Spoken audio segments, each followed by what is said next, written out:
Cristóbal, en tu cartografía sobre las concepciones antropológicas, en la que te vas moviendo por el sentido del ser, ¿cierto? Hay una clara referencia a una metáfora, ¿cierto? De que este sentido del ser va constituyéndose en careta.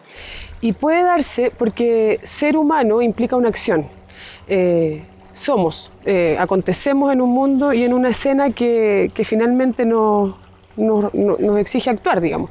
En tanto actuamos en esta escena, es que podemos hacer esa relación, digamos, con las máscaras o caretas que nos vamos poniendo mientras transcurre esta acción. Y lo que tú desarrollas es que esta acción va cambiando o estas caretas van cambiando. Entonces podríamos partir, o me gustaría que desarrollaras un poco la idea de cuáles son esas distintas caretas o máscaras que están establecidas en tu cartografía sobre las concepciones Claro. humanas.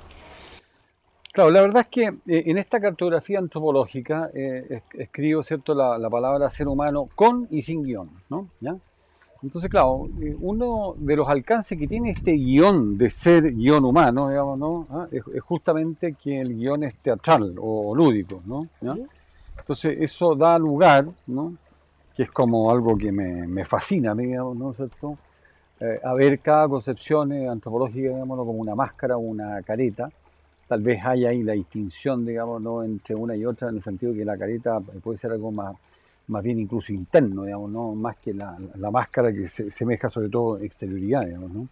Como que podría decirse incluso la careta suscita que haya una máscara. Bueno, pero eso habría que ver si efectivamente se justifica al examinar el origen etimológico de cada una de esas palabras, ¿no? Entonces, claro, estas máscaras o caretas, digamos, ¿no?, ¿cierto?, a lo largo de la historia van cayendo, porque es francamente sorprendente que primero el ser humano haya sido Homo sapiens, ¿no? Nuestras culturas ancestrales, el centro es lo sacro, lo sacer, ¿no? ¿Ya? Y cómo esa máscara de la cual, digamos, ¿no?, el Homo sapiens obviamente que no está consciente, digamos, ¿no?, ¿cierto?, ¿no? Entonces en algún momento cae, ¿no?, y surge, ¿ya?, el animal racional, ¿no? Y el animal racional, digamos, ¿cierto?, el animal que está centrado en el logos, en la razón, digamos, ¿no? Claro, la razón es esencialmente desacralizadora, ¿eh? O sea, toda vez que la razón explica algo, sea, digamos, ¿no?, el día y la noche, o las estaciones del año, o qué sé yo, que haya marea alta y baja, o que haya, qué sé yo, tsunamis, terremotos, lo que fuere, ¿no? Entonces, claro, desacraliza todos esos fenómenos, digamos, ¿no? O que haya, por ejemplo, parto, nacimiento, que haya una enfermedad, que la enfermedad se pueda curar, digamos, ¿no? Entonces, claro, asistimos a una gigantesca desacralización del mundo entero hasta nuestros días, ¿no? Pero por muy impresionante que sea este animal racional que nos sigue determinando nosotros, ¿no?, porque gracias a él, digamos, ¿no es cierto?, al final se llega, digamos, ¿cierto?, al dominio tecnocientífico del mundo, digamos, ¿no es cierto?, como expresiones también de ese animal racional, para bien o para mal, ¿no? Es un punto que hoy en día nos cuestionamos cada vez más, digamos, ¿no? Claro, resulta que inesperadamente, y esto tiene que ver como con cierto azar, digamos, ¿no?, va a San Pablo a hablarle a los filósofos atenienses, lo que consta en los Hechos de los Apóstoles, les cuestiona que se dediquen a la filosofía, digamos, ¿no es cierto?, que estén buscando la verdad, ¿por quién les viene a anunciar la verdad? La verdad de Dios que se reveló. Entonces surge una nueva concepción que es la del Homo viator, digamos, ¿no? Y luego, claro, hacia el final del periodo medieval, digamos, ¿no?, ya comienzan a desatarse ciertos signos, digamos, ¿no?, de alerta, ¿no? Se encienden las alarmas, digamos, ¿no?, porque, claro, hay el fenómeno del Renacimiento, hay el humanismo renacentista, están todos los reformistas, digamos, ¿no? Se constituye el Tribunal del Santo Oficio, ¿no?, ¿cierto?, la Santa Inquisición, digamos, ¿no? ¿Ya? Y que es un fenómeno más bien ya moderno, digamos, ¿no? ¿Ya? O sea, como que no es propio del medioevo. Entonces, a partir de ello, digamos, ¿no?, justamente centrándonos como en este intersticio, digamos, ¿no?, claro, surge, ¿no?, una nueva concepción antropológica que es la del ser humano como centro, digamos, ¿no? Y que se la adjudicamos sobre todo a Descartes, René Descartes, y al cogito ergo sum, pienso luego existo, ¿no? Aquí hay un juego que es muy interesante, digamos, ¿no?, sobre el cual llama la atención un filósofo de la escuela de Heidegger, que es Walter Schultz, ¿no? que Descartes, digamos, ¿no es cierto? Sigue, por supuesto, considerando que la verdad primera y última es la verdad de Dios, ¿no? Y en ese sentido, el cogito ergo sum no es propiamente una primera verdad, la primera verdad es la verdad de Dios. Pero dice Walter Schultz, se justifica poner a Descartes como gestor de la modernidad, que tiene una marca antropocéntrica, porque se atreve a dudar. O sea, es la osadía de la duda, Además ¿no? que ese giro implica también que es el sujeto el que es manifestación también de aquella otra verdad. O sea, aparece este sujeto, podríamos decir, una estructura más bien ontológica, que ahora es como más fuerza de concepción que antes estaba como dada simplemente por Dios, o con el fundamento es el sujeto de esta verdad que aún sostiene, ¿cierto? Claro, Pero claro, y efectivamente, claro, luego viene el ser humano finito que viene como a completar también aquello y que tiene como fundador a Kant especialmente, porque ¿qué le va a preocupar a Kant, digamos, ¿no es cierto? La finitud. claro. La finitud del conocimiento humano, la finitud de las posibilidades de la razón, digamos, ¿cierto? Eh, Interpretado por Foucault, en Las palabras y las cosas, ¿no? ¿Cierto? La finitud implica, digamos, ¿cierto? ¿No? Por decirlo así, algo, un proceso, ¿no? Muy doloroso, muy angustiante, digamos, ¿no? Hasta nuestros días. Porque se parte, dice Foucault, digamos, ¿no? Por lo que sería la finitud en un sentido cognitivo, pero al final terminamos en una finitud, digamos, ¿no? De alcance existencial que tiene que ver con la muerte, como que no hay nada más allá de la muerte. Entonces, y esa es una concepción antropológica que tiene como esa peculiaridad que es muy atractiva, que por decirlo así, no termina nunca de completarse, digamos, ¿no? ¿Ya? Hay que esperar siglos para que llegue a completarse. Luego, entonces, el sujeto universal, digamos, ¿no? Que a mí me deslumbra particularmente, porque es el del idealismo alemán, ¿no? En que, de alguna manera, el sujeto universal nos está recordando nuestra pertenencia al todo. ¿Y qué quiere decir esto en expresiones de Fichte, que sería como propiamente su fundador, digamos, ¿no? Si yo pienso, y ahí está aludiendo al yo pienso, al ego cogito cartesiano, ¿no? Ello piensa por mí. Y ese ello al cual está aludiendo ahí en un texto que se llama El destino del hombre, publicado en 1800, tiene esa fecha que es muy singular, inicio del siglo XIX, ¿no? Está aludiendo al cosmos, directamente. El cosmos, dice Fichte, ¿cierto? Se desenvuelve, evoluciona, dice, y en algún momento de ser simplemente lo que es, de ser esencia, dice, se desdobla y es esencia y conciencia, toma conciencia de sí mismo, y eso lo hace a través del ser humano, ¿no? Ese es el sujeto universal, digamos, ¿no? Que después en Hegel, digamos, ¿cierto? Se presenta como espíritu o razón universal, ¿no? Y luego el propio Fichte también es muy relevante para la siguiente concepción antropológica, que es la del ser humano activo, ¿no? Porque también es su gestor, digamos, ¿no? Y co-gestor de esa concepción sería 50 años más tarde, por lo menos, Karl Marx, digamos, ¿no? Uno que se centra en la acción y el otro en el trabajo, ¿no?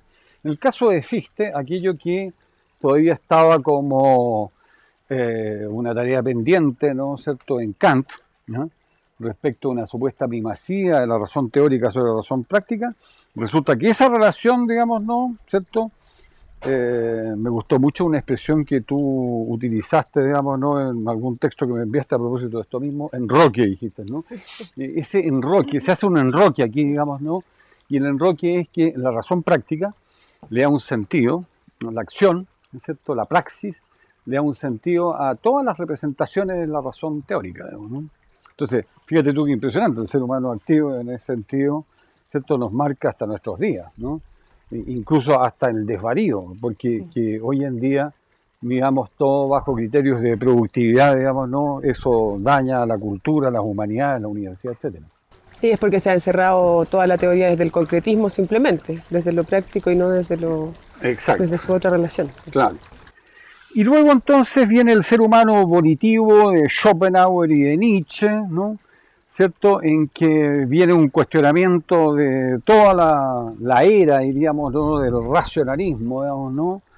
Y con una promesa, digamos, ¿no?, de una transformación, digamos, ¿no?, ¿cierto?, pero que yo diría no llega a cumplirse. O sea, por supuesto que es mucho lo que nos enseña, ¿eh? Porque a todo esto sucede, digamos, ¿no?, que las concepciones antropológicas, digamos, ¿no?, de una manera diferenciada tienen unas más y otras menos, digamos, ¿no? Una incidencia en la historia y en la cotidianidad. O sea, vaya, digamos, ¿no? Que sucede eso con el Homo sapiens, con el animal racional, con el Homo viator, con el ser humano como centro, con el ser humano activo. Pero el ser humano volitivo, digamos, ¿no? Bueno, ¿cuál es el impacto que ha tenido en la historia? ¿Te fijas tú, no? ¿Ah? En ese sentido, también sucede con las concepciones antropológicas, digamos, ¿no? De que, claro, unas hacen época, unas realmente uno dice, digamos, ¿no? Aquí el filósofo es el escenógrafo, el que armó la escenografía, el protagonista de la escena y demás. Pero otras no, ¿cierto? Como la del ser humano volitivo, y no por ello desmerece de ninguna manera. Pero tuvo menos Porque, sinergia, digamos, no movilizó tanto el... claro, o sea, como que con respecto a la historia, ¿no? Su incidencia es menor. Ahora, un poco tal vez siendo más cauteloso respecto a lo que estoy diciendo, digamos, ¿no es cierto? Y regulando un poquito, digamos, ¿no es cierto? Vaya, o sea, igual implica una influencia tal vez como a futuro, te fijas tú que sigue estando pendiente, o sea que un Schopenhauer, digamos, ¿no? Te fijas tú con su pesimismo, ¿no? Vea toda la historia de la humanidad más bien, digamos, ¿no? Desde esa mirada, o un Nietzsche, digamos, ¿no es cierto?, que te esté planteando respecto de la historia, digamos, ¿no? De que, te fijas tú, la historia ha sido una historia del nihilismo, una historia de la nada, ¿no? Una historia de la nada, entonces eso también es enormemente relevante, digamos, ¿no? Y por qué ha sido una historia de la nada, digamos, ¿no? Porque ha estado dominando un trasmundo, un supuesto trasmundo que para él es igual nada, y en ese trasmundo el cielo, el infierno, Dios, los ángeles, pero incluyendo también hasta el mundo de las ideas platónicos, ¿ya? Digamos, el ser humano ha estado depositando, digamos, ¿no? Lo que es el ser y la verdad y todos los más altos valores, digamos, ¿no es cierto? ¿Ya? ¿Te refieres al ser humano volitivo como una concepción que no moviliza tanto, que sin embargo algunas nociones podrían ser más bien consideradas en esta época, a lo mejor, o porque fueron Mm, concepciones que tal vez no se comprendieron mucho? Hay harto ahí de confusión, de malinterpretación también. mm. Pero ¿cómo sigue después esta cartografía? Claro, claro. Claro, por de pronto, mira, respecto de eso mismo, como no, una concepción como la de la voluntad de poder de Nietzsche, digamos, ¿no? O sea, obviamente que es una concepción tan radical del ser humano, digamos, ¿no? ¿Eh? Que queda como tarea pendiente, digamos, ¿no? Para ver qué transformación, digamos, ¿no? Va ejerciendo, digamos, ¿no?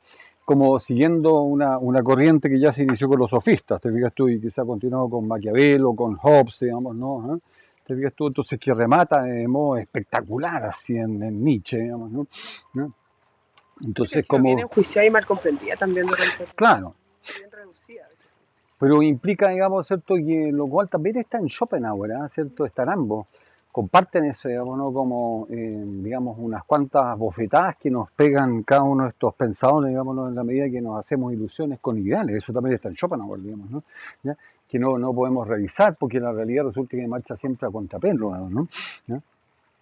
No olvidemos, digamos, ¿no es cierto?, que Nietzsche, ¿cierto?, descubrió que su camino no era la filología clásica, sino la filosofía a raíz de la lectura que hace del mundo como voluntad y representación. Entonces, claro, la concepción que sigue, digamos, ¿no es cierto?, es la del ser humano singular. Entonces, aquí también asistimos a algo que es de una radicalidad, digamos, ¿no? Única, ¿no? ¿Ya? Y es que comienzan a hacer aquello que está muy relacionado con la expresión que usa Miguel de Unamuno, digamos, ¿no? Influido por Kierkegaard, ¿no? ¿Cierto? Que es el hombre de carne y hueso, ¿no? Pero obviamente, digamos, no se puede hacer una filosofía, digamos, ¿no es cierto?, de cada cual. No es posible una filosofía de Ana María Lara o de Cristóbal Holzapfel como de ninguna cosa en particular, ¿no? De Y esa es esta una falsa rosa. creencia, ojo, que hay mucha gente que lo plantea como que pudiera ser así. Es claro. Sin embargo, fíjate tú, y eso tal vez le da la razón a esas personas, no sé cómo ellos lo vean, digamos, ¿no? Este ser humano singular, diríamos, ¿no? Que tiene como mediación, ¿eh? Para acercarse, digamos, ¿no es cierto?, a lo que es cada cual, cómo nos sentimos, cómo estamos, o sea, no la razón, porque la razón te remata, te hace rematar siempre en el concepto que es universal, ¿no? Y por lo tanto se están cuestionando todas las Y esa concepciones, conceptualización es la que también empieza a desarmar el volitivo. claro. De alguna manera, sí, por supuesto. ¿Eh? Entonces, claro, ese concepto genérico del ser humano que vale para todos, pero ninguno lo es, digamos, ¿no? Te fijas tú, bueno, eso es justamente lo que está cuestionando el ser humano que se singulariza con el filósofo danés Søren Kierkegaard, digamos, ¿no? De su gestor. ¿Ya? Entonces, claro, tú tienes la mediación, que no es la razón, sino el temple, el talante, cómo lo sentimos, cómo estamos, cómo nos encontramos, digamos, ¿no? Para poder acercarte a Ana María Lara, por ejemplo, o para poder acercarte a esta casa, o lo que fuere, cualquier cosa en particular, porque es como respecto del sentir y no rematar siempre en el concepto universal, ya sea de Ana María Lara o de esta casa. Porque induce esto también a ver como la singularidad única de cada cosa, no solamente el ser humano. Bueno, eh, el paso que da José Ortega y Gasset es muy interesante. Yo lo he mencionado últimamente nomás, digamos, ¿no? Que es esa frase de Ortega que dice, digamos, ¿no? De que la realidad radical es mi vida. ¿No? Y eso yo diría que vale como punto de partida en la filosofía, ¿te fijas tú? Y en ese sentido se justifica. O sea, Claro. la filosofía tiene que partir de Ana María Lara, tiene que partir, digamos, ¿cierto?, de Cristóbal Holzhauer, tiene que partir de cualquier persona en particular. Y si no, no arranca, si no, no es propiamente filosofía. Bueno, y luego viene influido, digamos, ¿no? Particularmente también por esta singularización del humano, digamos, ¿no? ¿Cierto? Heidegger, y primero habría que decir Jaspers y Heidegger, que son los gestores, ¿cierto? Del ser humano como posibilidad y proyección. Aquí lo decisivo, digamos, ¿no? ¿Cierto? Es el poder ser. ¿Eh? O sea, que todo lo que sea lo dado en ti, ¿eh? Es nada más que como una plataforma, un trampolín, porque tu ser se despliega, casi diríamos despega, ¿cierto? A partir de ello, digamos, ¿no? Como poder ser. ¿No? Y luego, con apoyo especialmente en Ricoeur, en Bátimo y también en Baudrillard, digamos, ¿no? El ser humano frágil de nuestra época, ¿no? Como no, digamos, ¿cierto? Si nos preguntamos cómo hacemos frente, digamos, no, nada más que a la contaminación acústica, que nos Tenemos puede en este afectar, momento. digamos, nunca, nunca y en todo momento, digamos, no ha sido peor que ahora, digamos, ¿no? En nuestra época. ¿Cómo le hacemos frente a la contaminación acústica? ¿Cómo le hacemos frente al calentamiento global? ¿Cómo le hacemos frente al capitalismo? ¿Eh? Entonces, claro, en eso se declara la fragilidad del ser humano de nuestra época. ¿Eh? Ahora, Ricoeur lo funda especialmente en un análisis que hace del mito de las almas aladas del Fedro de Platón, del diálogo platónico, ¿no? Que sería como la primera psicología occidental, puesto que ahí estuvo el supuesto de que seríamos un ser humano fuerte, un sujeto fuerte, que se apoya en la razón, tiene relación especialmente con el animal racional. Pero como a lo largo de la historia nos dice Ricoeur, nos defraudamos de aquello, digamos, ¿no? Y entonces nos afirmamos no en el luz, que era la razón, el entendimiento, sino ahora en la epitimía, el deseo, el instinto, digamos, ¿no? ¿Ya? Y eso tiene que ver, digamos, ¿no? Con el espíritu dionisíaco nietzscheano, eh, el inconsciente finalmente de Freud, ¿no? Pero también nos defraudamos, ¿no? Entonces, vale aquí la mediación, o sea, la epitimía, el tymos, ¿eh? Lo afectivo, lo anímico, ¿no? Y también lo volitivo, ¿no? ¿Cierto? Pero especialmente lo lee así Ricoeur como lo anímico y afectivo, que permite, digamos, ¿no? ¿Cierto? Como sincerarnos en nuestra, dice Ricoeur, labilidad. El desarrollo de una antropología filosófica del homo labilis. ¿Eh? ¿Ya? Y como hay una dialéctica en casi todos los procesos, ¿sí? Es como el gran descubrimiento no solamente de Heráclito, sino de Hegel, ¿no? Claro, diríamos que en esa la habilidad descubrimos una nueva fortaleza, ¿no? Porque por lo menos nos hemos sincerado con nosotros mismos. Y yo diría que hay otro giro que es el que más me interesa respecto de esa fragilidad, ¿no? Justamente en nuestra época, porque el ser humano frágil, yo prefiero llamarlo frágil, somos nosotros mismos, el ser humano de nuestra época, ¿no? Lo que sobre todo nos fragiliza y para bien, digamos, ¿no? ¿Ya? Es que estemos abiertos al sinsentido. O sea, que estemos aquí como sentido de la existencia humana, bueno, resulta que todo eso también está socavado, diríamos, ¿no? Por la posibilidad del sinsentido, digamos, ¿no es cierto? Por mucho que nos creamos, digamos, ¿no? De que, claro, el sentido, digamos, ¿no es cierto? es algo en lo que podemos confiar, que es como un salvavidas y demás, digamos, ¿no? Entonces, yo diría que la posibilidad del sinsentido, sobre todo, es la que nos fragiliza, ¿no? Pero, ¿cuál es el punto? Digamos, ¿no? Que el ser humano frágil no se puede hacer cargo de ninguno de estos problemas, calentamiento global, capitalismo, etcétera, digamos, ¿no? Y a lo mejor estamos al borde de un precipicio, como de hecho al parecer estamos, por una relación muy distorsionada que tenemos con el entorno, el medio ambiente y con los otros seres humanos. Por eso la apuesta futura del ser humano consciente, ¿no? O sea, la apuesta por la conciencia, lo único que podría revertir la situación, generar un cambio radical, es un cambio de conciencia del ser humano. Eh, en este trayecto que tú has narrado, que en algún momento nombras como derrotero cronológico, claro, se van pasando ciertas etapas, ¿cierto? Como la definición absoluta de la realidad, la apertura a la verdad, perdón, primero desde el Homo sacer hacia el animal racional, como una apertura, después viene como no, si acá tenemos la verdad, después empezamos a seguir un camino en el que podría parecer una derrota esto de llegar a la fragilidad. Sin embargo, esta fragilidad, como tú lo dices, ¿cierto? Tiene una posibilidad de que la cosa no sea tan negativa, digamos, no es un camino directo al fracaso. El hacernos conscientes de este hombre singular, particular en el mundo, también nuevamente abre o clarifica o a lo mejor empodera más la pregunta por el sentido, en donde, claro, el hombre solitario, en la sospecha de todas las respuestas anteriores, vuelve necesariamente a la pregunta. Es como el movimiento que tú haces desde la astrofísica hacia la física atómica. O sea, desde lo inmenso hasta lo más mínimo, siempre aparece el ser. Y eso es lo que podríamos empezar a ver desde esta propuesta que tú haces del ser humano consciente.